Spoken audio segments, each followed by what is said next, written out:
लेना। Meet on कर दिया? नहीं, रिकॉर्डिंग ऑन कर दी।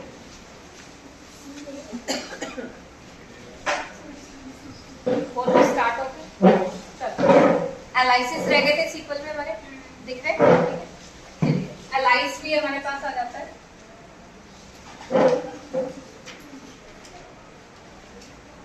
एलाइस में क्या है? एलाइस यूज होता है हमारा जस्ट एक छोटा सा निकनेम यूज करने के लिए, ठीक है? या सपोज हमारे टेबल में कॉलम नहीं है, एक पर्टिकुलर कॉलम नहीं है, लेकिन आपको क्वेरी में वो कॉलम आ रहा है, ठीक है? ध्यान से सुनो, आपके टेबल में कॉलम है, बहुत सारे हैं, लेकिन जो आपकी क्वेरी में कॉलम नेम आया है वो आपके टेबल में एग्जिस्ट नहीं कर रहा, टेबल में एग्जिस्ट नहीं कर रहा।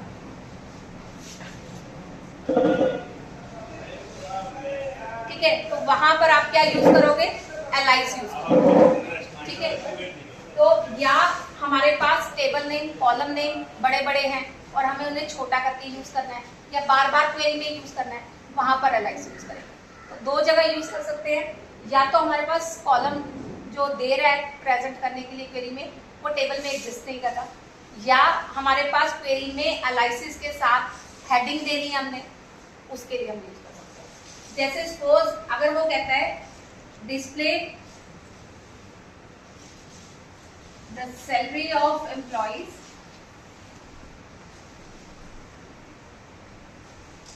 and give 10% bonus to the employees.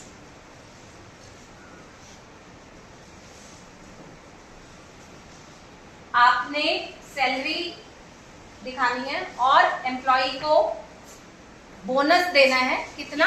10%। लेकिन मेरे पास जो एम टेबल है उसमें एम्प्लॉय नंबर है, एम्प्लॉय नेम है, डेजिग्नेशन है, सैलरी है, डेट ऑफ बर्थ है, उसका फोन है,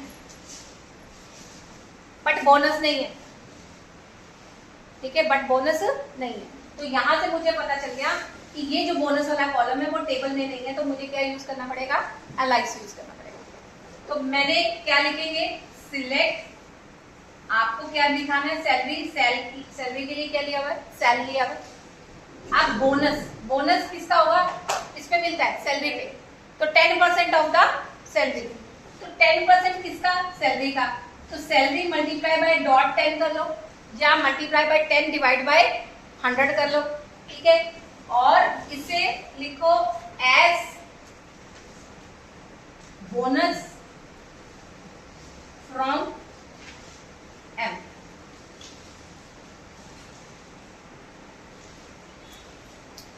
हमें एम्प्लॉइज की सैलरी दिखानी है और उसे 10% बोनस देना है, बट बोनस हमारे पास कॉलम नहीं है।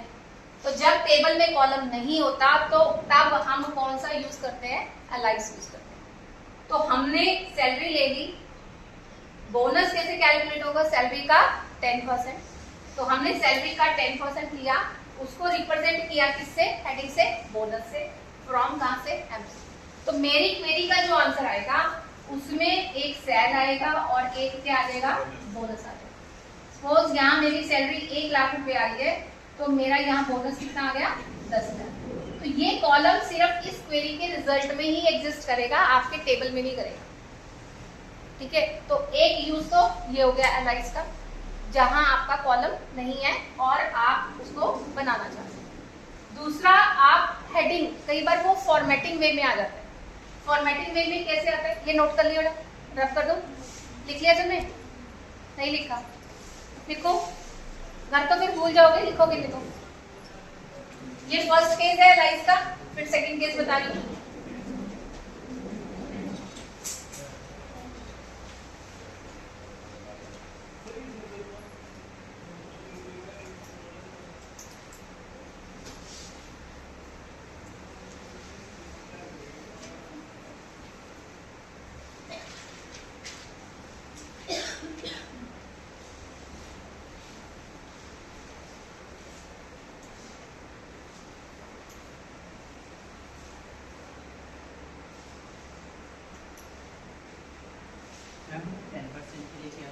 डॉट 10 मल्टीप्लाई बाय डॉट 10, या आप इसको अगर यहाँ पर कंफ्यूजन होगी तो आप इसको क्या लिख दो, salary multiply by 10 divide by 100। Choice is yours, जो मर्जी लिख सकते। मैम मल्टीप्लाई डॉट साथ ही आएगा?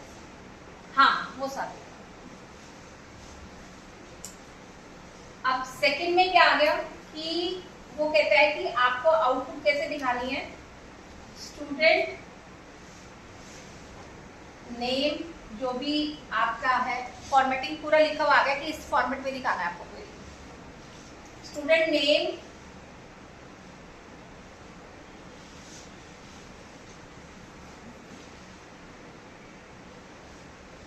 इज, जो भी उसका नेम होगा,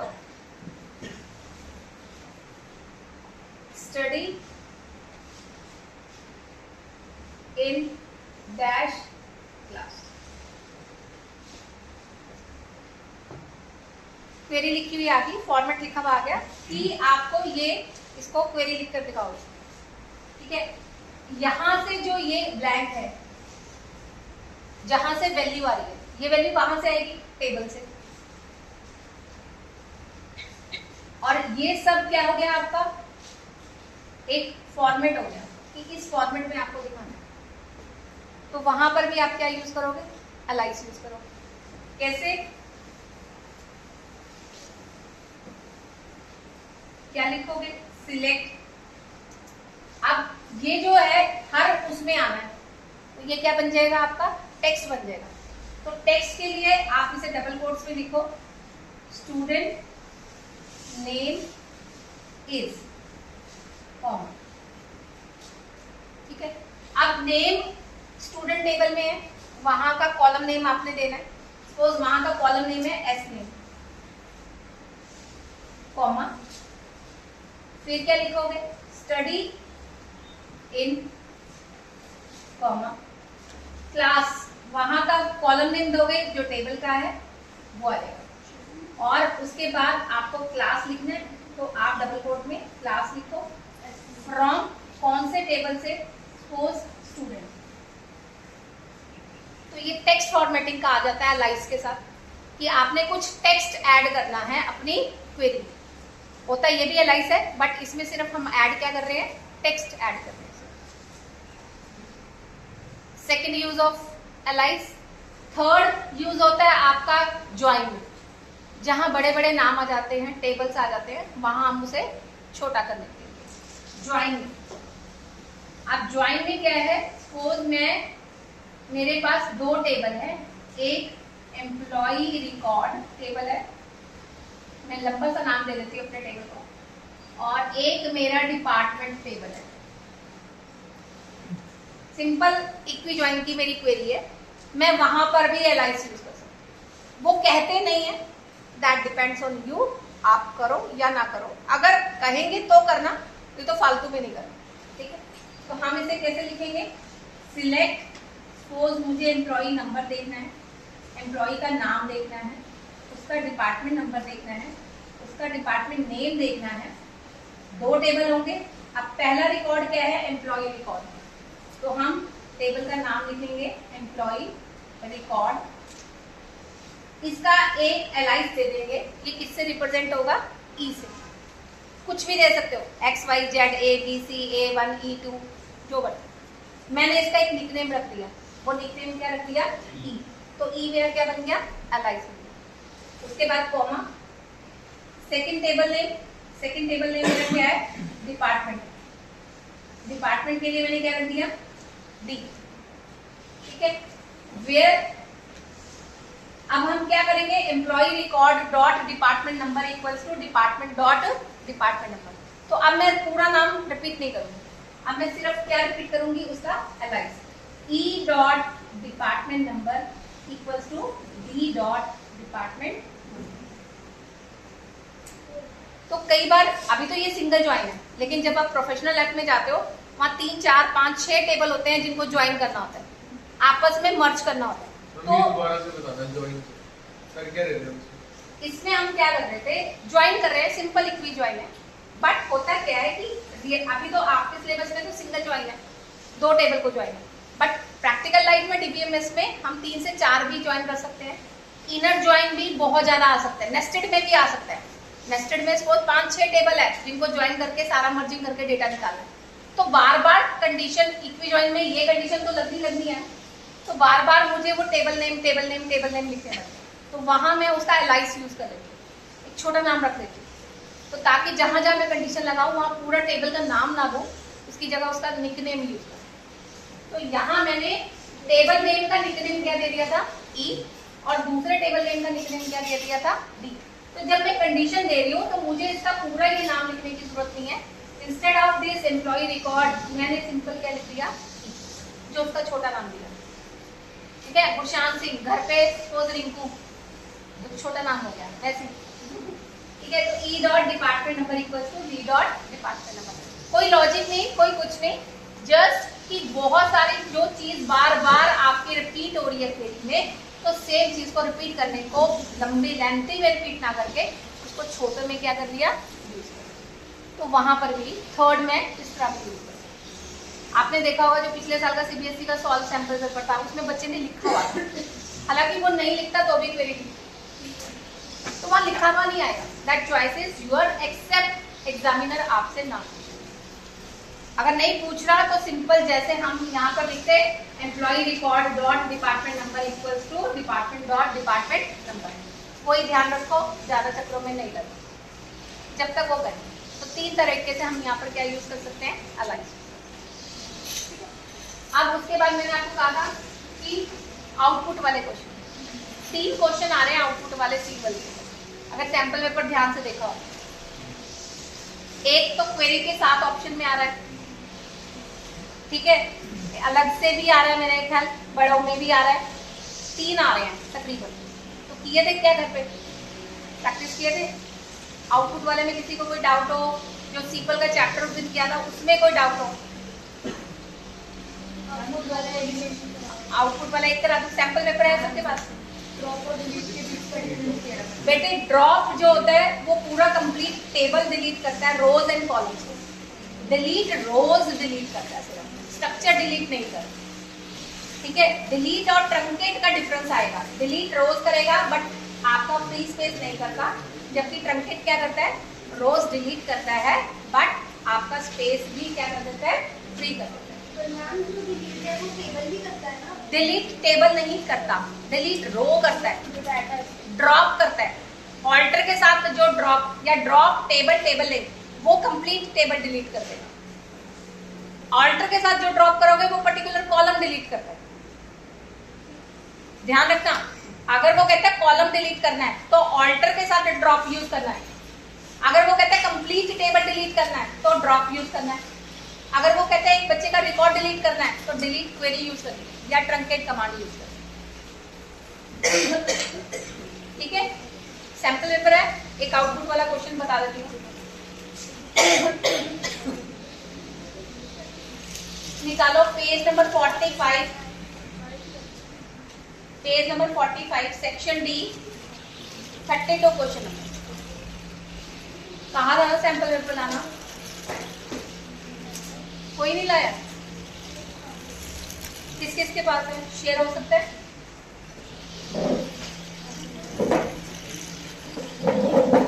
इधर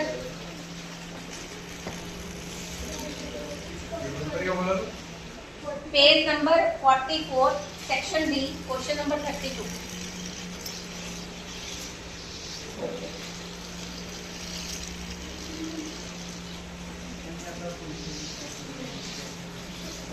ये लो शेयर कर दो।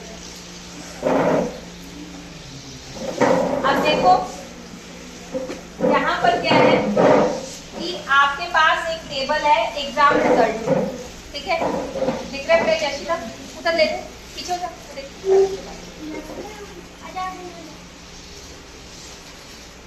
सेक्शन डी का है, 4 नंबर का क्वेश्चन है। 4 या तो क्वेरीज लिखो या 4 नंबर की आउटपुट निकालो, चॉइस आ रही है क्वेश्चन। ठीक है, अगर आपको लगता है कि क्वेरीज में मास्टर हो तो पहले करना, नहीं तो फर्स्ट आउटपुट कर लेना, आउटपुट इजी होती है। ठीक है, अब आपके पास है exam result as given given. Exam result आपका टेबल नेम है, why are you late by 8:30 9 o'clock वो तो बहाना होता है। पेट्रोल मैंने तो सुना था आप पेट्रोल भरवा रहे हो, वो भी इतना टाइम नहीं लगता। कहाँ पूड़ियाँ खाने खड़े थे? क्या? कौन सी जगह पूड़ियाँ खाने खड़े थे? फिर आधा घंटा कहाँ लग गया? वो घर से तो निकले हुए थे। नहीं घर से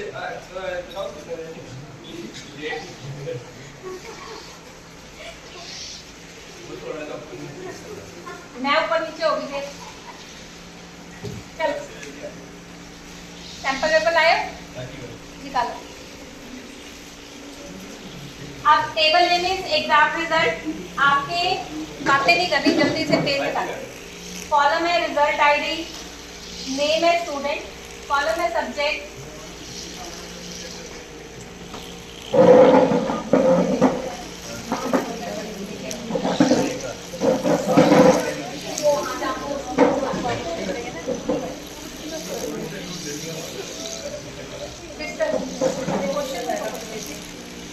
result ID, student, subject, score और क्या है आपके पास रिमार्क्स है। आप देखो आउटपुट निकालने का बेस्ट तरीका है, चाहे जितने मर्जी कॉन्फिडेंट हो कि आपको आता है, बट कभी भी ऐसे कॉन्फिडेंट होकर मत निकालना कि वो आसान चीज हमेशा गलत हो जाती है, क्योंकि वो हमें लगता है वो हमें आती है।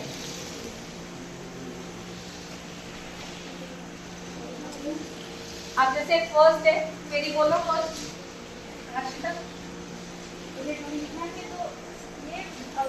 आउटपुट बोला है maximum max score, max function है, max score, strong exam results, group by subject.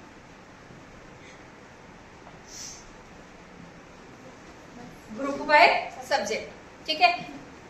अब ये आउटपुट का क्वेश्चन है, डी में आना ही आना है, ठीक है। इसके पैरेलल में या तो क्वेरी करोगे या आउटपुट निकालोगे। हमेशा ध्यान रखो जहां क्वेश्चन सिलेक्ट से शुरू हो गया इसका मतलब वो आउटपुट वाला है, ठीक है। जहां डिस्प्ले वर्ड आ गया इसका मतलब वहां क्वेरी लिखनी है। बच्चे यहाँ पर भी गलती करते हैं, तो ये चीज ध्यान रखो, ठीक है। डिस्प्ले लिख रहा है तो दैट मीन्स वहां क्वेरी लिखनी है, जहां सिलेक्ट लिखा हुआ आ गया दैट मीन्स वहां आउटपुट लिखा है। आउटपुट जो क्वेरी की होती है, it always start with right to left, it always start with right to left. यहां से कभी नहीं चलना, हमेशा आउटपुट गलत करो, हमेशा आपने पीछे से जाना है, ठीक है। आप सबसे पहले क्या सॉल्व होगा, ग्रुप बाय। ग्रुप बाय की क्या निशानी बताई थी उस दिन क्लास में? सिमिलर चीजें होती है, उस कॉलम में डुप्लीकेट चीजें होती हैं जो कॉलम दिया। आप देखो अपने सब्जेक्ट में फिजिक्स है, मैथ्स है, बायो है, फिजिक्स है, मैथ्स है, रिपीट हो रहा है, तो इसका मतलब ये ग्रुप बाय। अब ग्रुप बाय का मतलब क्या है, फिजिक्स वाले, अब यहाँ पर ध्यान रखो, फिजिक्स वाले इकट्ठे हो जाएंगे, मैथ्स वाले इकट्ठे हो जाएंगे, बायो वाले इकट्ठे हो जाएंगे, और कौन सा है, यही है, इकट्ठे कर लिए हमने। अब यहाँ जाओ, अब वो कह रहा है मैथ्स को, तो पहले प्रिंट क्या करना है, अब इसके आउटपुट में क्या करना है, आपने बॉक्स ड्रॉ करना है, उसे बड़े सुंदर सा काम करके देना। कितने कॉलम शो हैं, 2, तो ऊपर लिखो यहाँ कि सब्जेक्ट मैथ्स। अब सब्जेक्ट में ग्रुप बाय में पहले आपने कौन सा उठा लिया, इसकी आउटपुट मैंने ये साइड में निकाल के रखी, ये 3 ग्रुप है मेरे, ताकि कोई मिस ना हो, ठीक है। फिजिक्स उठा लो, लिख लिया। अब फिजिक्स के रिकॉर्ड देखो आपके उसमें कितने हैं, 2 हैं, ठीक है। अब उसके स्कोर देखो, स्कोर कितने हैं, एक 77 है और एक कितना है 86, तो मैथ्स वाला कौन सा है 86, निकल गया। सेकंड ग्रुप उठाओ, कौन सा है, मैथ्स का। अब मैथ्स के कितने रिकॉर्ड हैं, 2, एक का 89 है और एक का क्या है 92, तो मैथ्स कौन सा हो गया 92। थर्ड उठाओ, बायो, बायो का कितना है, एक ही है और वो भी क्या है नल, तो यहाँ पर क्या आ जाएगा आउटपुट आ गया। तो बड़े आराम से सहज भाव से अटेम्प्ट करना है, ये दिमाग में एक बार देख रहा हूँ, एक ग्रुप बाय तो मुझे आता है, मैथ्स भी मुझे पता है, आउटपुट निकालना है। और यही बच्चे आउटपुट में गलती कर देगा, क्योंकि जल्दबाजी में वो कहीं ना कहीं ऊपर नीचे हो जाती है लाइन। जल्दबाजी नहीं करना, 2 घंटे 1.5 घंटे 2 घंटे में मैक्सिमम में पेपर पूरा हो जाता है। सेट एक ही आना है, बार बार बोल रही हूँ, सेट 3 नहीं आना है, एक ही सेट आना है, ठीक है। ये क्वेरी ठीक क्लियर हो गया हर्षिता? सेकंड लिखो, ये लिख लिया सबने? चलो सेकंड बोलो मुझे query. Select star from exam result where remarks is equal to pass. Select star from exam results Where remarks is equal to pass. where remarks equals to pass.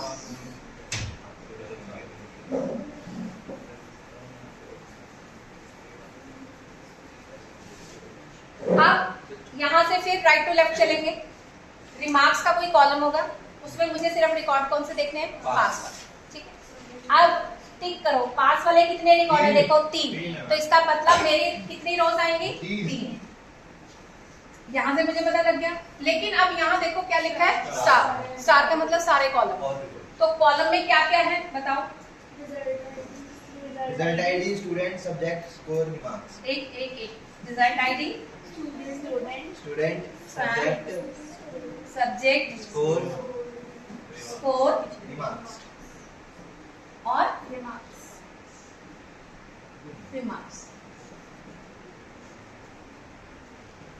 ठीक, पास के कितने रिकॉर्ड? 3। तो पहले 3 रोज बना लो कि आपको पता हो कि आउटपुट कितनी आ रही है? 3 आ रही है। अब पास वाले की पूरी लाइन उठा लो। पहला रिकॉर्ड कौन सा है? 911 वाला। दूसरा रिकॉर्ड कौन सा है? 914. 914 वाला। और तीसरा कौन सा है? 915. बाकी उसकी सारी वैल्यूज यहाँ पर फिल कर दो। हो गया आउटपुट? 1 मिनट फालतू लग जाएगा, बट कोई ऐसा नहीं होगा कि कोई कॉलम रह गया, कोई रो रहेगी, क्योंकि 1 नंबर का क्वेश्चन है, उसमें से जो चीज छोड़ दोगे आधा नंबर वही काट लेंगे। हमें लगता है पेपर अच्छा हो गया, बट चीजें ऐसे स्किप होती हैं जहां से हमारे नंबर कटे, वो चीज नहीं करना। बॉक्स बना के प्रॉपर उसे आउटपुट दे दिया, ताकि अगर उसे कोई वो भी करना हो तो वो आराम से कर सके।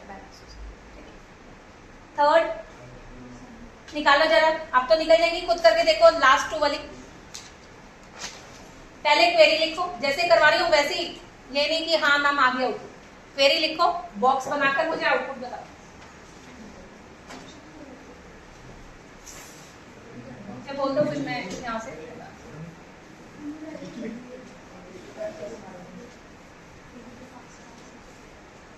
क्या है? Select Student. हाँ Score. Student And score. Quick count. Score हाँ From exam results. From exam results Where score Yeah? Where score less than 80. जो pass होगा ना.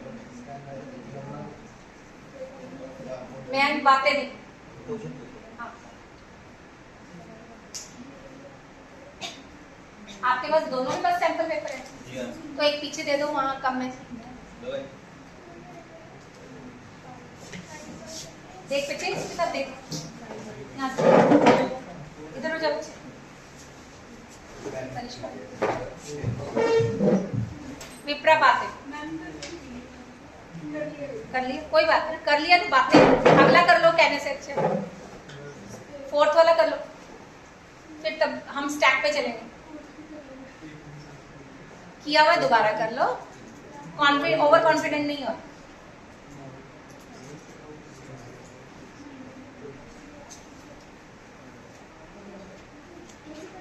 ठीक है, तो आउटपुट वाला थोड़ा इजी रहता है, जिसको थोड़ा सा डाइसी लग रहा हो ना क्वेरीज में, सॉल्व द आउटपुट वाला। Count वाला कैसे आएगा? हाँ, काउंट स्टार वाले में लास्ट में आउटपुट क्या आएगी? 4th वाले की 5, ओनली 5। ऊपर कैसे लिखोगे? काउंट स्टार, इस तरह दिखाओगे, और इसके आउटपुट क्या लिखोगे? 5। ठीक है, हाँ जी बेटा। जी वाले इसमें नल भी कंसीडर करेंगे। काउंट स्टार में नल, और थर्ड वाले में स्कोर लेस देन 80 की नल नहीं। काउंट स्टार और काउंट कॉलम नेम में क्या डिफरेंस बताया था?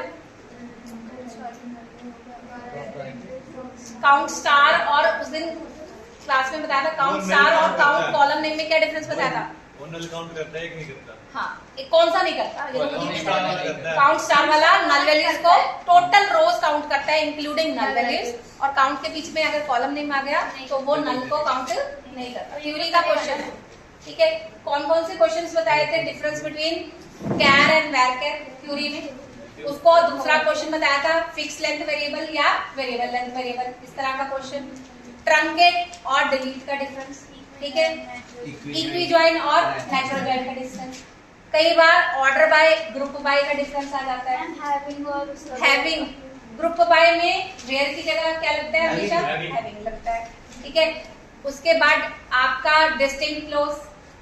Explain any two aggregate function. कितनी तरह के एग्रीगेट फंक्शन बताए थे? 5।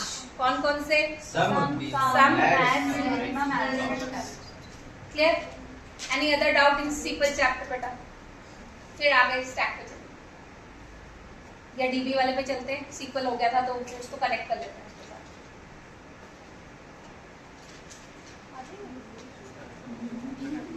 हाँ? कौन सा सीक्वल के साथ डीबी कनेक्टिविटी वाला करा था भाई? उसके भी क्वेश्चन थोड़े complex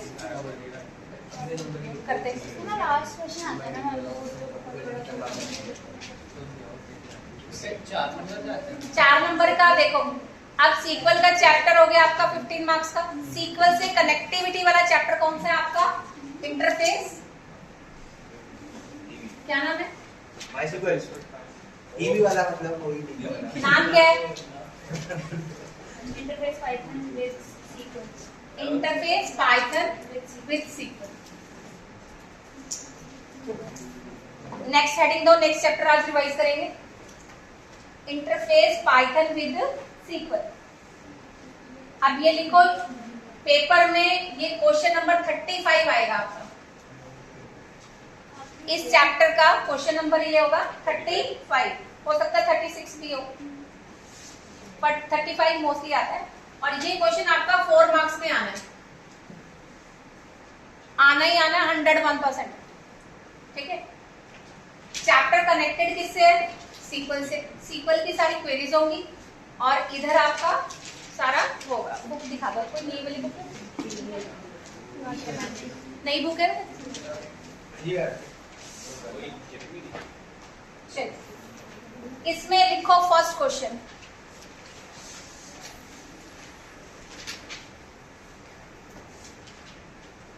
give 2 examples of databases. 1 marker question, बहुत बार रिपीट हो रहा है बोर्ड में, बहुत बार रिपीट हुआ है ये question. Give 2 examples of databases. कौन से दोगे? आंसर बताओ। MySQL, क्या? MS Access, MS Access, जावा, डेटाबेस वो लैंग्वेज है जावा, और एकल और सैप याद कर लो, सैप बेस। ये 4 नाम याद कर लो, अगर कोई आएगा तो इन चारों में से कोई भी दिया। एक्सेस आपने 8, 9, 10 में किया हुआ है, MS ऑफिस का पार्ट है। सीक्वल आप अभी कर रहे हो, और एकल इसी का ही पार्ट है, कॉर्पोरेशन है जो इस पे यूज करता है, और एक सैप। ये 4 कर लो, ये क्वेश्चन बहुत बार रिपीट हुआ है। उसके बाद इसमें full form of RDBMS, relational, लिखते जाओ, डेटाबेस मैनेजमेंट सिस्टम। एब्रीविएशन में ये आया हुआ question.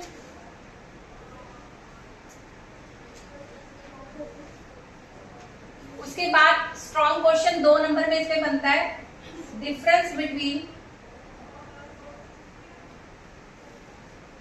Front end and back and.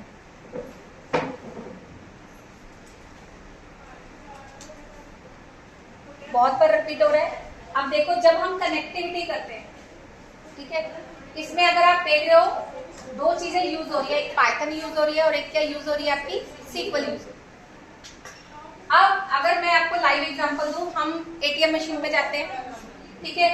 ATM machine पर सारे बॉक्सेस आपको नजर आ रहे होते हैं, वहां एक आप भी जा रहे हो पढ़ा लिखा, एक गांव वाला पर्सन भी जा रहा है, एक 80 साल का पर्सन भी जा रहा है।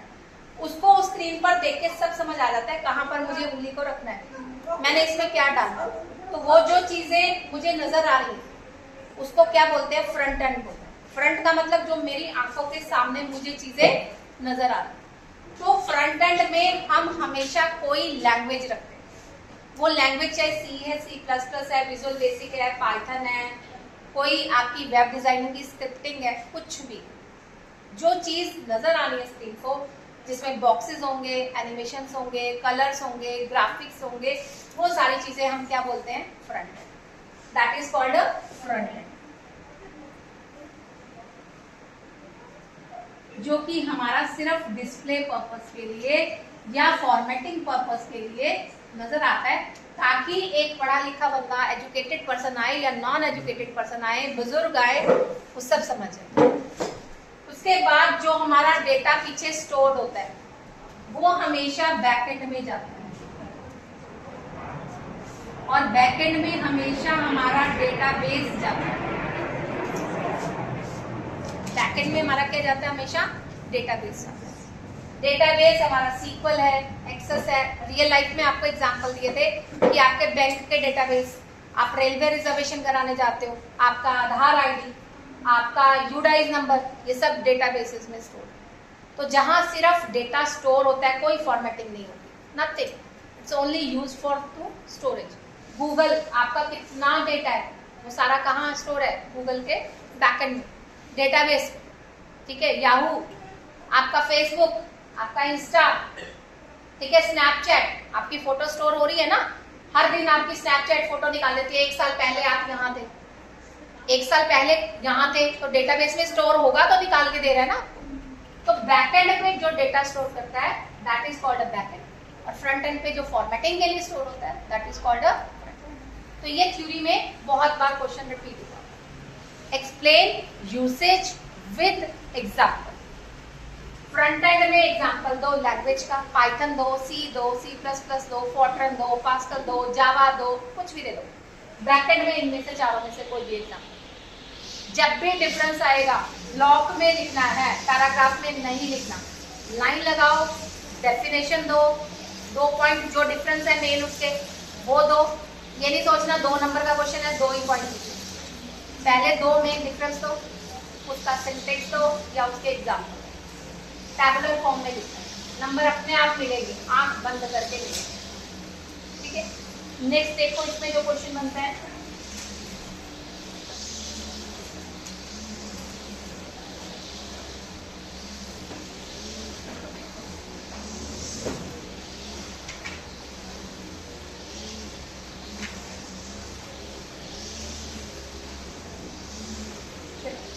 अब इसमें हमारे पास कनेक्टिविटी के लिए जो क्वेश्चन आएगा उसमें हमारे पास 4 ही कमांड्स आते हैं, 4 से 5। वो 4 कमांड सीक्वेंस में आनी है और हमें सीक्वेंस में ही लिखनी है। क्वेश्चन बाद में कराऊंगी, सिर्फ पहले कमांड्स बता रही हूँ। लिखो,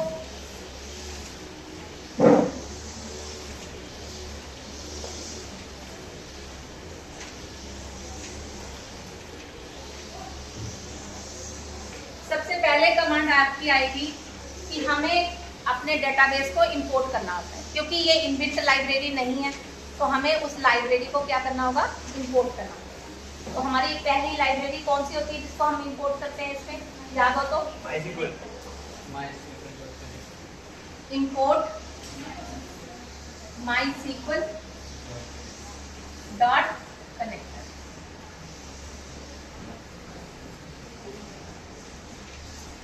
import MySQL dot connector. First command हमेशा ये रहेगी, ये जो मेरी है ये मेरी लाइब्रेरी है जिसको मैं इंपोर्ट कर रही हूँ, और जो ये इंपोर्ट है ये मेरी कमांड है। दैट मीन्स जो कनेक्शन करने की जितनी सारी कमांड्स हैं वो सारी इस लाइब्रेरी में स्टोर है। तो मैं इसको बुलाऊंगी तो मैं उसके सारे फंक्शन को क्या कर लूंगी, कॉल कर सकूंगी। अब सबसे पहले जब हम MySQL खोलते हैं तो हमने क्या किया था, सबसे पहले कमांड कौन सी बनती है हमारी, डेटाबेस की क्रिएट डेटाबेस। डेटाबेस एक होता है, डेटाबेस के अंदर टेबल जितने मर्जी हो सकते हैं। तो यहाँ पर भी तो सबसे पहले मुझे कनेक्टिविटी किससे देनी है, डेटाबेस। तो कनेक्टिविटी करने के लिए कोई बात, कुंडी लगा देना आप। ठीक, तो हमें डेटाबेस कनेक्टिविटी देनी है। डेटाबेस कनेक्टिविटी देने के लिए सेकंड कमांड होती है, मुझे वो ऑब्जेक्ट बनाना है जिसके थ्रू मैं उसको कॉल करूंगी। उसके लिए ऑलवेज यूज MyDB। दिमाग में सेट कर लो कि जब कनेक्शन करेंगे तो MyDB लेंगे। तो अगर उसकी जगह पेपर में कोई और वर्ड आ गया तो तुम्हारे दिमाग में क्लियर होना चाहिए कि पेंसिल से लिख लो इसमें इसका मतलब MyDB। तो तुम्हें लाइन याद आ जाएगी, कनेक्शन याद आ जाएगा कि क्या था इसकी कमांड। अब MyDB इसके अंदर कनेक्टर, अब मुझे डेटाबेस को कनेक्ट करना है। तो डेटाबेस को कनेक्ट करने के लिए इसके अंदर एक कमांड होती है, कौन सी, कनेक्ट। Command is connect. लेकिन कनेक्ट मेरा एक फंक्शन जो है, मेथड है, वो किसका पार्ट है, मेरी लाइब्रेरी का। वो डायरेक्ट कॉल नहीं हो सकता। तो सबसे पहले क्या करेंगे, लाइब्रेरी कॉल करेंगे। लाइब्रेरी के लिए क्या लिखोगे, MySQL डॉट कनेक्टर। कमांड कौन सी है, फंक्शन कौन सा है, connect. Connect is a function that is a part of MySQL dot connector bracket. ठीक, अब जब हम वहां SQL ऑन करते हैं तो सबसे पहले लॉगिन करते हैं और फिर डालते हैं पासवर्ड। ठीक है, तो सबसे पहले क्या आएगा, पैरामीटर इसका, दीज आर पैरामीटर्स। ठीक है, दीज आर पैरामीटर्स। क्या आएगा, यूजर, होस्ट आएगा, सोर्स आएगा, क्योंकि वहां तो वो कनेक्टिविटी होती है, यहाँ मुझे देनी है। तो होस्ट जो होता है वो नॉर्मली मेरा क्या होता है, लोकल होस्ट। अगर क्वेश्चन में दिया हुआ है कुछ और लोकल होस्ट की जगह तो वो लिखना है। अगर नहीं दिया तो always right a local host. Host के बाद क्या आता है, पास। यूजर, यूजर हमेशा इसमें रूट रहता है। अगर पेपर में दिया है रूट की जगह कुछ और तो वो लिखना, नहीं दिया तो रूट ही लिखना है। उसके बाद क्या आएगा, पासवर्ड। अगर पेपर में दिया तो वो, नहीं तो बाय डिफॉल्ट टाइगर लिखना है। उसके बाद डेटाबेस, किससे कनेक्ट करना है, उस डेटाबेस का नाम। पेपर में दिया होगा वो ही लिखना है। मैं स्कूल लिख रही हूँ, टेबल लग जाए। अगर क्रिएट करना है, अभी डेटाबेस आपका नहीं बना तो ये नहीं आएगा। और मैं यहाँ कहती हूँ मुझे डेटाबेस बनाना है तो यही खत्म। ठीक, मेरा अब सिर्फ अभी तक मैंने क्या किया कि अपने पाइथन को SQL से क्या कर लिया, कनेक्ट कर दिया। ठीक है, अपने पाइथन को मैंने क्या कर लिया, कनेक्ट कर दिया। अब नेक्स्ट इसका एक फंक्शन होता है, यहाँ पर एक ऑब्जेक्ट बनता है, क्या, कर्सर।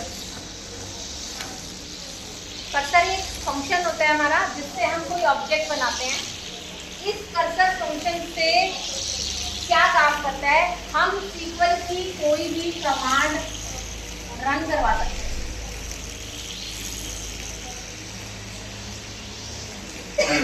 इस कर्सर से जो ऑब्जेक्ट बनाएंगे उससे SQL की कोई भी कमांड को क्या कर सकते हैं, रन कर सकते हैं। बट फर्स्ट मुझे कर्सर को एक्टिवेट करना है। तो थर्ड मेरा स्टेप क्या आएगा, माई कर्सर ले लिया, डेटाबेस किससे कनेक्ट हो गया, MyDB से। अब मुझे इससे कर्सर को एक्टिवेट करना है, कॉल करना है। तो मैंने कर्सर को क्या कर लिया, कॉल कर लिया। तो अब मेरा एक कर्सर बन गया। उस ऑब्जेक्ट का नाम क्या हो गया, माई कर्सर। अब इस ऑब्जेक्ट से मैं SQL की कोई भी कमांड को क्या कर सकती हूँ, रन कर सकती हूँ। आप कोई भी SQL की कमांड को रन करने के लिए आपके पास एक ही फंक्शन होगा, एग्जीक्यूट। इस कर्सर से कमांड को रन करने के लिए एक ही फंक्शन होगा, कौन सा, एग्जीक्यूट। किससे कॉल होगा, जो ऑब्जेक्ट बनाए। ऑब्जेक्ट क्या बनाए, माई कर्सर डॉट क्या आएगा, एग्जीक्यूट। उसके बाद डबल ब्रैकेट में कोट्स आएंगे और ये कोट्स बंद होंगे। एंड देन इसके बीच में कोई भी एनी सीक्वल का क्वेरी है, कोई भी SQL query, insert, update, delete, alter, drop, truncate, function, join, group by, जो वो कह रहा है क्वेश्चन, यहाँ आपको सारा अपना सीक्वल की क्वेरी का आना चाहिए। क्वेरी आएगी तो ये सॉल्व होगा, ठीक है। इसमें हर स्टेप के नंबर हैं, नहीं भी आता तो यहाँ तक क्वेश्चन करके आना है। यहाँ अगर कुछ नहीं पता, इतना तो लिख सकते हो कि select star from table name. Condition नहीं भी पता चल रही, थोड़ी बहुत पता चल रही है, गलत पता चल रही है, लिखो। एक नंबर का ये पूरा है, आधा नंबर मिल जाएगा। कंडीशन ही गलत होगी, ज्यादा और क्या होगा। 4 नंबर का क्वेश्चन है, आधे में जा रहा है हर लाइन। क्वेश्चन आए ना आए, जो पहले पूरे स्टेप्स हैं वो लिखने। ज्यादा से ज्यादा वेयर कंडीशन गलत होगी क्वेरी में, अगर नहीं आएगी तो आधा नंबर वेयर में ही कटेगा, 3.5 नंबर तो मिलेंगे क्वेश्चन में। क्लियर? ये 4 स्टेप हो गया। अगेन रिपीट, सबसे पहला क्या आएगा, इंपोर्ट आएगा। इंपोर्ट करने के बाद हमें क्या बनाना है, डेटाबेस। डेटाबेस किससे बनेगा, कनेक्ट से। फिर हमें क्या बनाना है, कर्सर। कर्सर के बाद हमें क्या करनी है, यही 4 बनाना। क्लियर? लिखो इसके अंदर और क्वेश्चन बनाऊंगी, इसके अंदर और कमांड्स है जो लिखो। अब इसी चैप्टर में थ्योरी में इसका क्वेश्चन अभी कराती हूँ, अभी सिर्फ टॉपिक करा रही हूँ। करवा रही, कमांड्स करवा रही। अगर क्लोज करना है कौन,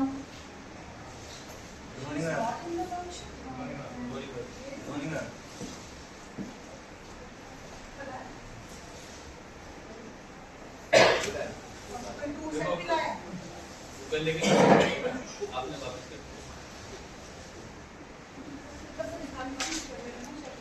चलिए लास्ट इसमें कमांड आती है mydb.close।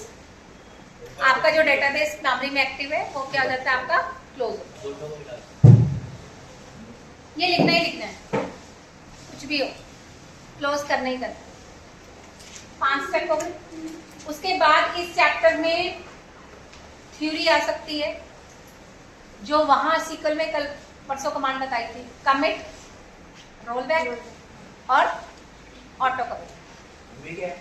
लिखो, तुम नहीं आए थे, लिखो। ये रब करते लिख लिया सबने बच्चे, हम एक और लाइन लिखते हैं। लिख तो दी माइडी। उसके बाद मैंने ना कनेक्टर को भी क्लोज करते हैं। क्या लिखते मैंने हैं? इससे पहले लिखते हैं mycursor.com। हाँ, क्या 2 लाइन फिर लिखते हैं परमानेंट क्लोज। अभी परमानेंट बता तो दो। अच्छा,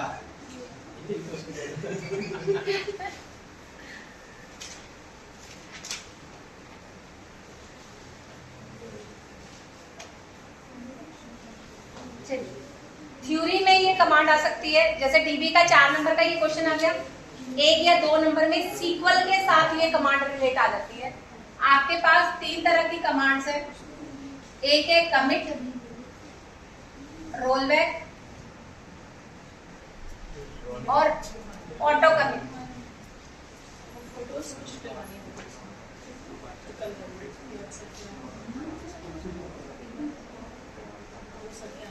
वो फोटो पहले मिले वो कैसे आएंगे, वो गार्डन नहीं है तो क्या उसमें शिक्षक को फोटो चेक करो, यूएसबी केबल चाहे सिर्फ 2-3 उसको पूछना कि डेटा केबल है क्या, उसमें फोन की डेटा केबल है, शिक्षक को बोलना।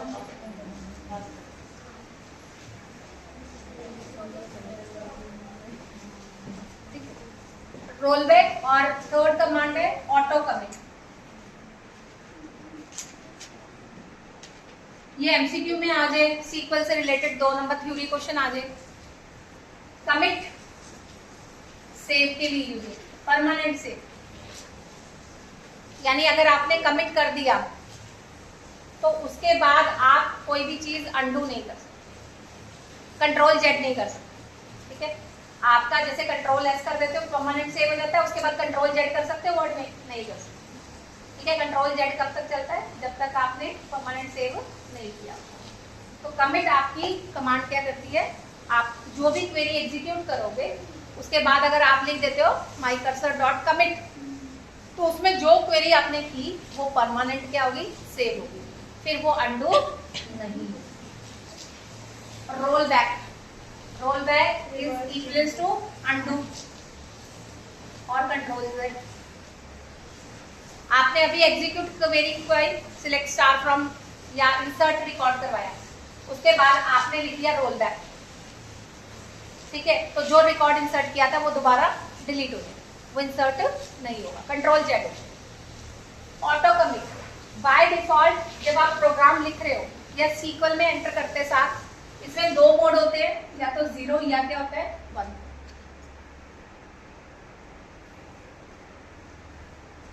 मतलब ट्रू और false, 1 for true and 0 for false. By default it always false. ये एमसीक्यू का क्वेश्चन बन सकता है कि automatic set auto commit on होता है बाय डिफॉल्ट या ऑफ होता है। बाय डिफॉल्ट ये हमेशा क्या होता है? ऑफ, यानी जब तक आप कमिट नहीं करोगे ये परमानेंट सेव नहीं करता, आप अंडू कर सकते हो। लेकिन अगर मैं यहाँ पर सीक्वल में एंटर करते सार ही लिख दूं सेट ऑटो कमिट ऑन, तो मेरा कभी भी रोल बैक नहीं होगा, क्योंकि उसके बाद में जो भी काम करूंगी वो ऑटोमेटिकली कमिट होता जाएगा, वो परमानेंट सेव हो रहा है, तो मैं उसके बाद रोल बैक नहीं। तो ट्रू फॉल्स में ये क्वेश्चन बन जाता है ऑटो कमिट वाला 1 मार्क का क्वेश्चन। ठीक है, ये याद रखना। ये पेज नंबर बुक में 8.15 न्यू बुक में दिया हुआ है, इसको आपने अच्छे से पढ़ना है। उसके बाद इसमें क्वेश्चन बनते हैं रीड ऑपरेशन। लिख लो बारिश।